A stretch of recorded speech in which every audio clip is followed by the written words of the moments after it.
Greetings and welcome to In Depth with me, Dike Roster. As we are looking at the new year looming ahead, doing a SWOT analysis, possibly as a person or a company, the issue of cybersecurity looms large. Now, to speak to companies preparing and becoming more proactive when handling crises, we have publicist, or should I say the CEO's publicist, Carla Williams Johnson.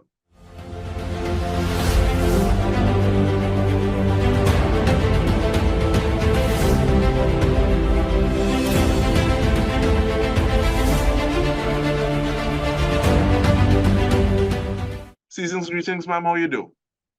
Greetings to you. I am wonderful. How are you doing? I'm all right, thank you. Looking forward to this conversation. But even before we get into cybersecurity, things that people should be looking at, why is it so important that you focus not even just within one jurisdiction, but within the region, looking at uh, service towards Caribbean-based CEOs? I am so happy that you asked that question. I feel like the Caribbean has so much talent. We have so many great businesses. We have so many great business owners. We have so many great ideas. We are such a creative bunch.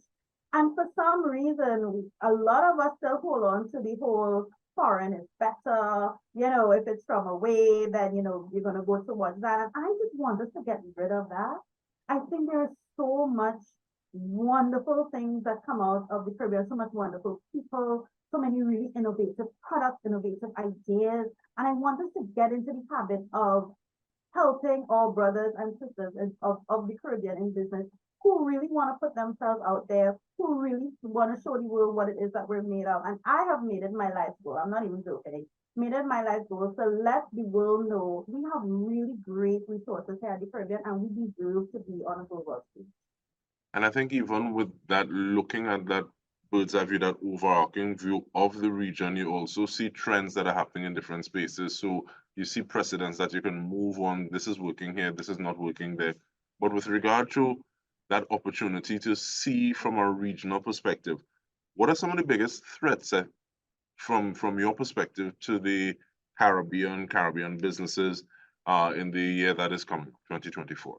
So 2024, I mean, it's really the year, it's going to be the year of innovation. We have so much new addition technology. We have ChatGPT, we have AI. And as much as these things are really good opportunities, they can be seen as threats if not used properly. We don't want to lose the authenticity of our products and services. We have moved away back in the 1980s and 1990s. I'm not going to tell you how old I am, but way back then, the loudest marketer win, but now people want to buy from brands that they trust. So if we depend on a lot of this technology, things can go awry. And then, of course, cyber security, cyber attacks, cyber threats. These are things that can really affect businesses if we do not have the proper systems in place to really help us understand, okay, how do we prepare for this? How do we safeguard our business from this? And I think the third, and not necessarily most important, but the third thing really is reputation management. How do we want people to see us? What do we want people to know about us and our business? How do we want people to perceive us publicly? And I feel like a lot of times reputation management gets quote unquote thrown out the window unless of course a crisis happens. But reputation management needs to happen long before a crisis even decides to peak its head because you don't know, not necessarily don't know, but sorry, what you would want is you want advocates for your business. You want people to know about you, care about you. So even if somebody says something negative or something terrible happens, you have these people who will fight for you, who will speak great about you, who will keep the good word of mouth going for you, even when you're going through a tough time. And while building that reputation and trying to penetrate new markets, how do you, or what do you keep in mind while you're trying to marry using the technology or the emerging technology, which oftentimes is not coming from our jurisdiction, but also being true to yourself, what you consider your brand to be, the authentic offerings that make you different and make people say, I want to engage with that person. So this is the question that I always ask any of my clients that come on board. At the end of the day, when everything is all said and done, what do you want to be known for? At the end of the day, what would you like people to take away from any interaction that they have with you? Whether it's an interview, whether it's a newspaper article, whether it's a speaking engagement, whatever that might look like. At the end of the day, what do you want people to know about you? And it's a question that I ask, and I got a lot of, I get a lot of pushback. But at the end of the day, people understand, people realize that this is the connection that we need to make with our people through social media, through digital, through any technology, regardless of how new and innovative this technology must be or might be. At the end of the day, what do we want our people to know about us? Because at the end of the day, that is what's going to build the relationship, form the connection, build the trust, and ultimately get them to know, like, and purchase from us.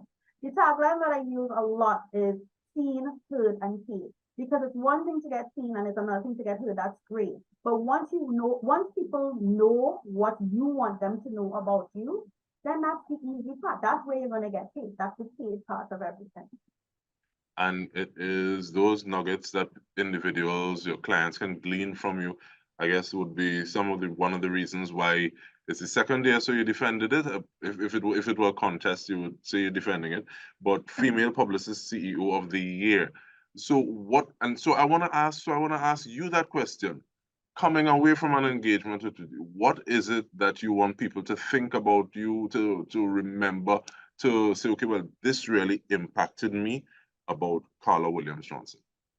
I want people to know that I am for them. Once you are Caribbean, regardless of which island you're from, whether you're living here or you're living abroad, once you have West Indian blood running through your veins and you're a business owner that you're looking to build a legacy for yourself, looking to build a legacy for your children, I am the person that's going to get you out there. I'm the person that's going to get you seen. My team and I, we have dedicated our life to really helping our people get out there. I am so tired of people saying, oh, you're from a third world country, oh, you're not going to make it, oh, you're the wrong skin color, oh, you're the wrong gender, you're not going to make it.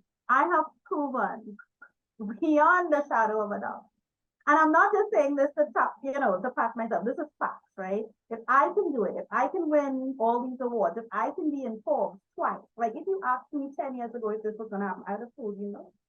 But I want people to see what's possible for them. I'm tired of seeing Caribbean people struggle and not being able to charge enough, or not enough people knowing about them. Or even there are some Caribbean people who feel like they need to go away in order to make it. I don't feel like that's right. And I feel like if it is that you can do it, if I can do it, you can do it too. So that's what I want people to know about Carly Communications. Not just me, the CEO publicist, but my entire team. That's how we feel. That's the vision that we're building. And we want people to see that vision for themselves, that they too can make it on a global stage. In terms of building that reputation, putting that brand out there, you use the word crisis in the sense that you said that the reputation should be out to help mitigate any crisis that comes about. But let's build it from the ground up. Define crisis, and does it mean anything? Are there any particular nuances when we think about it in a Caribbean context, if there is one? So I'm glad you asked the question. So a crisis is anything that happens suddenly that can affect the business. So something that creeps up on you. So it can look like a natural disaster, right? Or it can look like a technological breakdown. You lose your password. Even for a small business, a crisis could look like somebody commenting negatively on your social media. How do you deal with it? Especially if that negativity is gathering, right? Now, in the Caribbean, we tend to see the end result of the crisis, or what we call the bacchanal. This is when everybody already have all their opinion, it's all over the papers, it's all over social media, everybody's commenting only on what they know, right? They don't know anything other than what the press has told them, or what, somebody told, whispered in their ear, and they run with that narrative, right? I think that is terrible and that is sad. We have to do our part in controlling the narrative. We have to do our part in controlling what goes out there. So to answer your question, yes, crisis, it's something that's sudden, something that's unexpected, and something that can have a negative effect. And I really do think that there are things that could be done before it gets to what we in the Caribbean consider a crisis, which is it's already out there. Everybody's talking about it. There's so many things that can happen in between. And I want us to speak about some of those things when we return from the break. We are speaking with publicist Carla Williams Johnson. Stay with us. We return with more.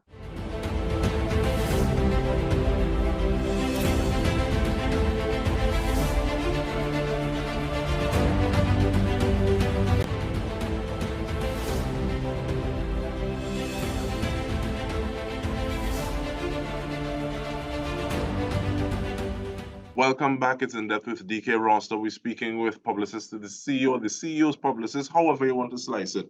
But Carla Williams Johnson is talking to us about things that we should be aware of. We haven't touched on cybersecurity as deeply as we hope to go in the conversation, but in terms of taking those steps before it is out there, before you said it's Rabs, it's Bacchanal, what are some of those signposts along the way saying, okay, well, I need to do something? No, I need to, and what would some of those things be?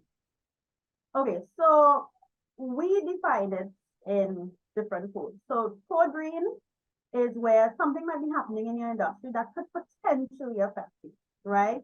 So that could look like somebody in your industry, got a bad batch of something and people are raging on this person on social media, but you're in the same industry. This would cause you to look at social media, look at changing trends. Could there be some kind of technology that you can implement? Do you need to switch suppliers? You need to kind of be on the alert in case things, get a little bit out of hand. That's what we call code green. Code orange is when, things are starting to get a little hot and heavy, things are getting a little bit heated.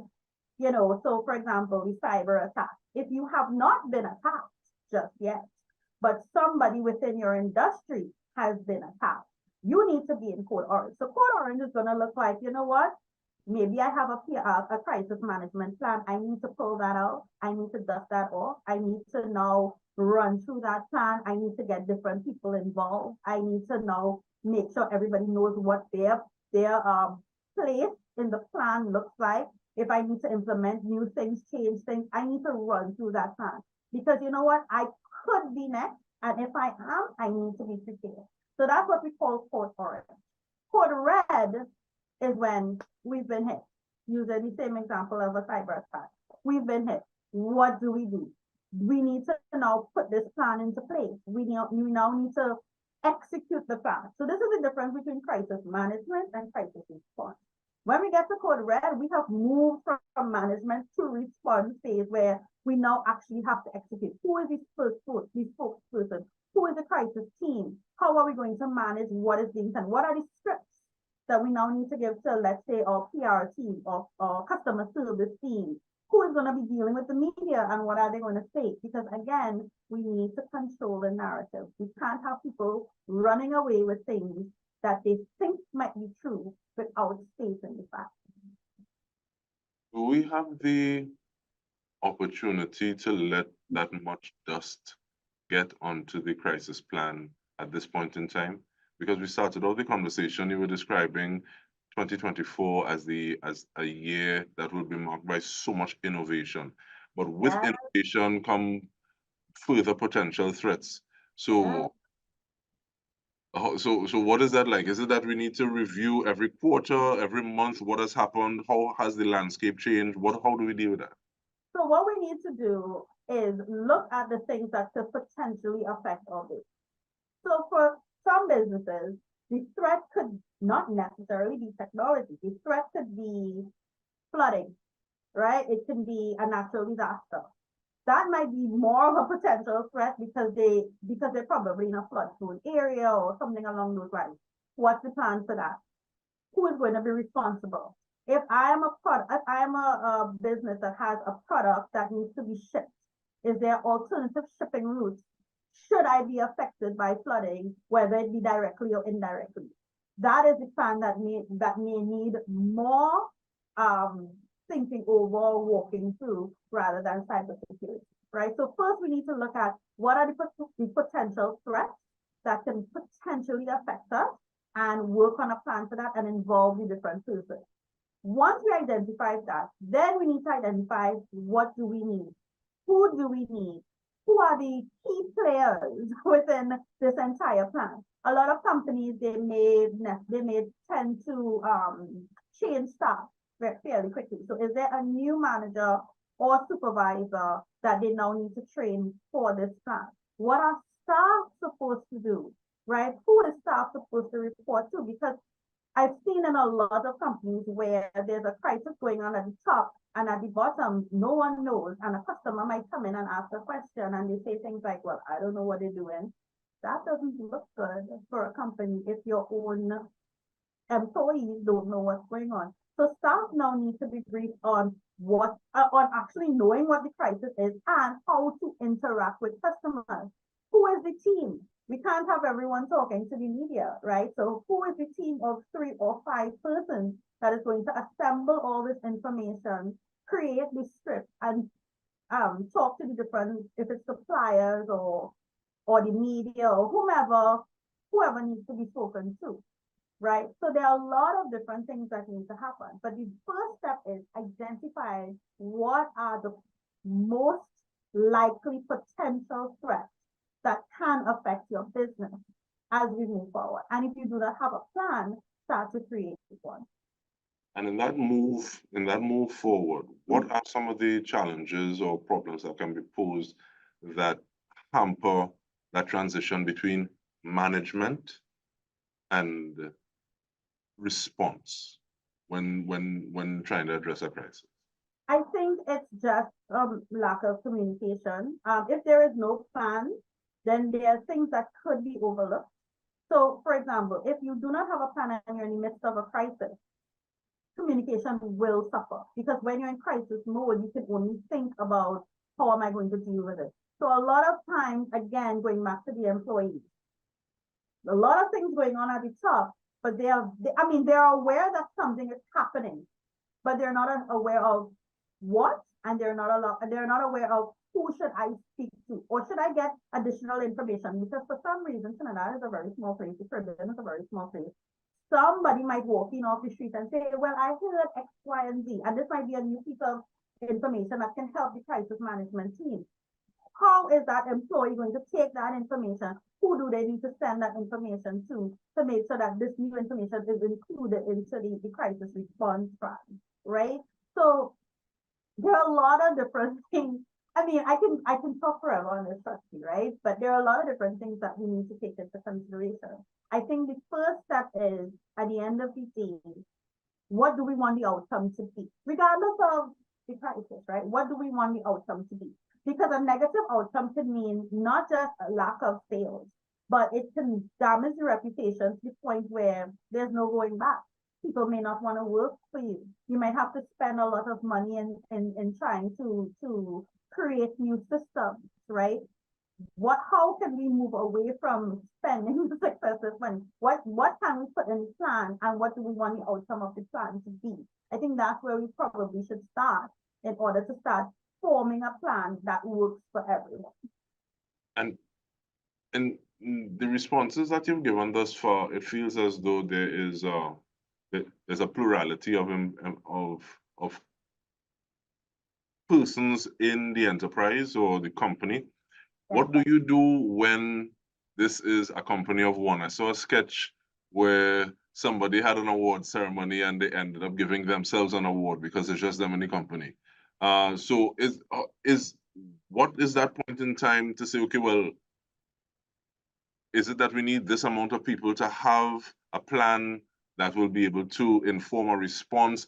Is it that we need to put in place that should something like this arise, or even before, we reach out to an expert, a subject matter expert or publicist or somebody who will be able to influence or guide them along a path? So perhaps crafting that response or that plan, when it's one person and they're just trying to deal with the work that is right in front of them, because tomorrow real far, because these things need to be dealt with today. How do they sort that out? So everybody needs somebody. I don't care what business you're in, you're going to need somebody. And the plan is going to tell you who you're going to need. So you may very well need the CEO's publicist to help you, but you also may need a social media manager. You may need a virtual assistant to help you take calls or manage online responses or customer responses, right? The plan is going to tell you who and what you need. There are some things that could be automated. There are some things where you actually don't need a human being to do for you. You can set things up, you can set a system up, and it will just automate everything for you. But once you have a plan in place, you will know who you need. Now, let's just say you don't even have time to think about the plan, right? You don't want to have to think about that plan when the crisis happens because you're not going to be thinking properly. You're going to be trying to figure out how to fix this plan.